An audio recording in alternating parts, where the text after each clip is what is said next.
Hi everyone, welcome back to another review. This week I watched the Tom and Jerry movie on HBO Max, directed by Tim Story and starring Chloe Grace Moretz and Colin Jost. He's from Saturday Night Live, and Michael Pena. You know him better as Louise from Ant-Man. Dr. Ken Jeong. He's from the Hangover movies. He plays Chang. And of course, we got our animated characters, Tom and Jerry, who actually have their names in the credits with full names. It was actually, I didn't know they had full names like that. When I first heard about this film, I thought, okay, cool, Tom and Jerry movie. Please just let it be good. But it really wasn't. I was worried about how they were going to do a feature-length film like this, like on two silent characters that really just rely on physical comedy, just kid humor. And I thought, okay, the humans would have to be funny enough to make Tom and Jerry more appealing, or like stand on their own, so we can go back and forth with ease with the stories, but they weren't. The movie had two options, I thought, on what audience to go for. The fans who love the old show, like and the current child audience, since it's a children's movie, and they had to get the current audience as well, since it's a modern day kids movie. But I couldn't tell what audience they were going for, because, for example, I've been a fan since I was a kid, like I said, and some scenes of Tom and Jerry I got reminded from the movie. I got reminded of the slapstick humor, some of the physical comedy that was in the show from like a long time ago. I recognized them in the show. In the movie. Then for the younger audience, the basic violent, fart jokes and all that of a, like kids movie, more of the physical humor. But it was mixed with some like cringe use of like audible text that would come up from the elephants towards the end of the movie. They say like text lingo, like lol and WTF. I just thought that was like, why? I don't know.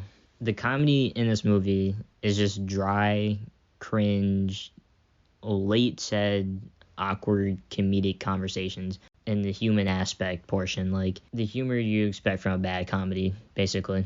Like, it's just not like, if you're gonna use that type of comedy, you can't use it so many times. Like, you have to figure out some other way, of like just making the humans more enjoyable. Like, you have such a great cast, like, why? The actors are great comedians. I really like Michael Pena and Dr. Ken. Dr. Ken isn't shown that much, but Michael Pena is really good in the movie. And in most of their works, they're like really good. I love them. Chloe Grace Moretz's character,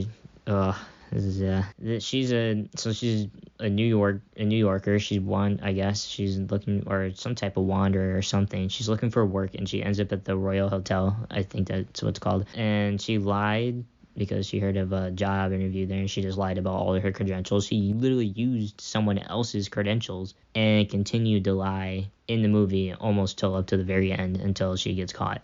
I think her character was supposed to go through some sort of transformation, and that's what you expect in a film. Like, you see some sort of character going through a transformation. Obviously, Tom and Jerry were not being transformed, since they've been doing the same thing for I don't know how many years. It's been working. She's supposed to like save the wedding too. There's like a wedding happening in the movie too. That's also part of the movie. That's happening at the hotel between this rich couple. And since the hotel has like very high standards, Tom, Jerry, and her have to help each other to get the wedding off without a hitch. But since this is a Tom and Jerry movie and not a Tom and Jerry movie, since it's a generic Hollywood, they took a generic wide-node real world animated film and just made it their own way.